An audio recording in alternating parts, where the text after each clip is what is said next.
Hi hello welcome to post 360. నేను మీ మురళీ రాపల్లి. మీరు Chhatrapati cinema చూసారా? సీనా ఎక్కడున్నావురా అని ఒక తల్లి వాళ్ళ కొడుకు గురించి పిలుస్తా ఉంటది. అక్కడ ఎమోషన్ వర్క్ అనేది, ఇక్కడ ప్రీ మోషన్ వర్కౌట్ అవుతుంది. ఎందుకంటే ఇప్పుడు మనం పిలవాల్సింది తెలుసా? నాదెండ్ల మనోహరా ఎక్కడున్నావయ్యా, సనాతని పీకే ఏం పీకలేక ఎక్కడున్నావయ్యా అని మనం పిలవాలి. ఎందుకంటారా? పీడిఎస్ రైస్ అంటే ప్రజలకి ఉచితంగా పంచిచ్చే బియ్యం. ఆ బియ్యాన్ని కట్టడి చేస్తాం. సీత షిప్పు, అదిదా చిప్పు, ఇదేదా చిప్పు, అప్పటిదా ఇప్పుడుదా మొత్తానికి బొక్కలో తప్పిడదా ఏం లేదు. అక్కడ అంతా అసాం వీళ్ళు దర్జాగా పీడిఎస్ బియ్యాన్ని రవాణా చేస్తున్నారు. పిఠాపురమే కేంద్ర బిందువు. పిఠాపురం, కాకినాడ ఈ కాన్స్టిట్యున్సీలు మొత్తం కేంద్ర బిందువులే.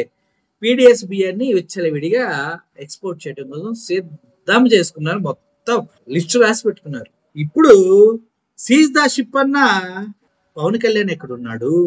నేను ఒక చార్ట్ కార్డు తీసుకొచ్చాను, ఈ చార్ట్ స్మార్ట్ కార్డు పెడితే బియ్యాన్ని ఎవరు ఎక్స్పోర్ట్ చేయలేరు అని అత్యంత తెలివిగల వ్యక్తి అబ్బా ఆయన పేరే నాదెండ్ల మనోహర్. చదువుకున్నాడు, ఇంగ్లీష్ కూడా బాగానే మాట్లాడతాడు. ఏదో కార్డు తీసుకొచ్చాడు, స్మార్ట్ కార్డు, ఏటీఎం కార్డు లాగా ఉంది. మరి అది ఎక్కడ పెట్టాడో ఎందుకు పెట్టాడో అర్థం కాదు. కానీ మనకి ఎక్కడ దాచిపెట్టుకున్నాడో తెలియదు, కానీ ఎక్కడ పెట్టుకున్నాడో తెలియదు. కానీ దానివల్ల ప్రయోజనం లేకుండా పోయింది అనమాట మొత్తానికి. ఎందుకంటే ఇప్పుడు వైజాగ్ లో ట్రక్కులు పెద్ద పెద్ద కంటైనర్ లోడ్లు పీడిఎస్ బియ్యం పట్టుకున్నారు. ఎవడు రెస్పాన్సిబిలిటీ? ఎవడు? ఎక్కడ తెచ్చారా మీరంతా అని అందరూ అడుగుతున్నారు. సార్, నాదెండ్ల మనోహర్ ఎక్కడికి వెళ్ళారు? పిఠాపురం పిల్ల జమీందార్ పవన్ కళ్యాణ్ గారు ఎక్కడికి వెళ్ళారు అని అడుగుతున్నారు సార్. ఎందుకంటే సీజ్ ద షిప్ అని షిప్పు సీజు కాల చివరికి బొక్క ఏం పని జరగలేదు. కానీ 7 కోట్లు 8 కోట్లు గవర్నమెంట్ ప్రజాధనాన్ని ఎదురుకట్టి ఆ షిప్ ను వదిలేయటం జరిగింది. అంత తెలివి ఉంటుంది మనకి, మామూలు తెలివి కూడా కాదు. అటువంటి భయంకరమైన మాటలు చెప్పినటువంటి పవన్ కళ్యాణ్ గారు, అదేవిధంగా నాదెండ్ల మనోహర్ గారు, ఈయన నాదెండ్ల మనోహర్ డ్రామాలు బలి చేస్తాడు.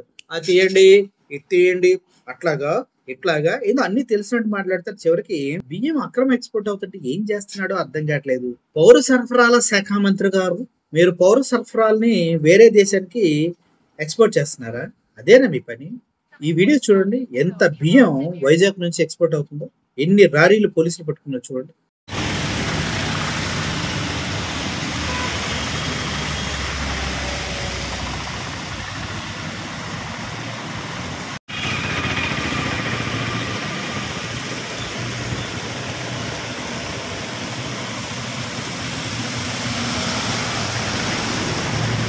చూశారు కదా?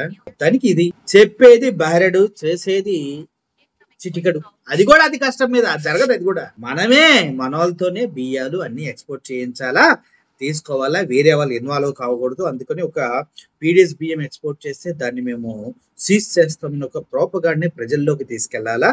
ఆ తర్వాత అంత బియ్యాన్ని మేమే ఎక్స్పోర్ట్ చేసుకోవాలి. అదే కదా సార్? ఇన్ని చెక్ పోస్టులు ఉన్నా కూడా పీడిఎస్ బియ్యం వైజాగ్ దాకా ఎలా వచ్చింది? ప్రభుత్వం ఫెయిల్యూరే కదా, పౌర సరఫరాల శాఖ ఫెయిల్యూరే కదా, పవన్ కళ్యాణ్ ఫెయిల్యూరే కదా, అందరు ఫెయిల్యూరే కదా. ఈ ఫెయిల్యూర్ గవర్నమెంట్ లో మనం ఏందన్నా వీళ్ళు గొప్పగా పోడేది? అంతా రొట్ట బ్యాచ్ లా ఉన్నారు. ఒక్కడు కూడా పనిచేయడు. మాటలకి కోటలు దాడితే సముద్రం ఒక చిత్తం మనదు, శిఖరం ఒకడికి తల వంచొద్దు.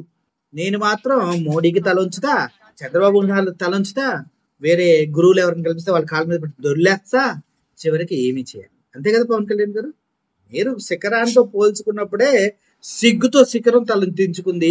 మీరు సముద్రంతో పోల్చుకున్నప్పుడే ఆ ఉప్పు నీళ్లు అమ్మాయి ఏంద్రా ఈ స్వామి గొడవ అంటూ మీ కాళ్ళం తాగడం మర్చిపోయి పారిపోయి ఉంటాయి. మీరు శిఖరాలతో కొండలతో పోల్చుకోవడం ఏంటి సార్? మీరు పోల్చుకోవాల్సిన జంతువులు వేరున్నాయి. తోకొప్పుకుంటూ తిరుగుతూ ఉంటాయి. ఎవడి పక్కన ఓ ముద్దేస్తాడని, ₹1 ఇసిరేస్తాడని, అటువంటి వాటిలో పోల్చుకోండి, గర్వంగా ఉంటది. 15 సంవత్సరాలు కట్టు బానిసలా ఉండడానికి సిద్ధపడ్డ మీరు శిఖరాలతో కొండలతో ఇప్పుడు ఏదన్నా అడిగితేనంట మోడీ దగ్గరికి వెళ్ళి అయ్యా అని దండం పెట్టి, చంద్రబాబు నాయుడు దగ్గరికి వెళ్ళి దండం పెట్టి, మీ ఏదో రిక్వెస్ట్ చేసి అడుక్కుంటే నాకు రోడ్లు వేస్తారమ్మా. ఆ రోడ్లు వేసిన రోడ్లు కూడా ఎలా ఉన్నాయో తెలుసు కదా. పవన్ కళ్యాణ్ చూస్తే ఎవడన్నా ఇన్స్పిరేషన్ అయ్యేవాడు 10 సంవత్సరాల క్రితం. ఇప్పుడు పవన్ కళ్యాణ్ చూస్తే వామ్మో ఇట్లా అవ్వకుంటే చాలు మా పిల్లలు అనుకుంటున్నారు అంతా. 10 సంవత్సరాల్లో ఇంత చేంజ్ ఎలా తీసుకొచ్చారు సార్? అద్భుతంగా ఉంది change. Hats up to you sir. Thank you for watching this video. The great Pawan Kalyan గారు, పౌర సరఫరాల శాఖ మంత్రి గారు ఇద్దరు కలిసి బియ్యాన్ని ఎక్స్పోర్ట్ చేస్తున్నారా, వాళ్ళే దీన్ని అనుకున్నారని డౌట్లు అందరికీ వస్తున్నాయి. నాకు కూడా అదే డౌట్ ఉంది. చూద్దాం ఏమైద్దాం. Thank you for watching. Thank you so much.